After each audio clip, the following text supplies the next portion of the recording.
Hello साथीहरू, आज चाहिँ म हजुरहरूलाई बँदेलको मासु बनाउने रेसिपी सिकाउँदैछु।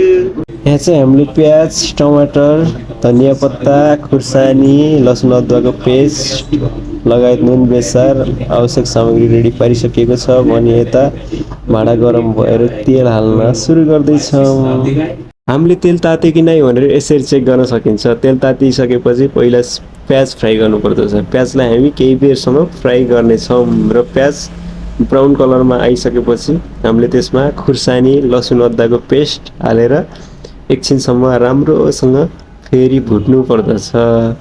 अब चाहिँ हामीले यसमा टमाटर राखिसकेको छ र टमाटरलाई यत्तिको भइन्जेलसम्म भुट्नु पर्दछ र त्यसमा अब मासु हाल्न सकिन्छ।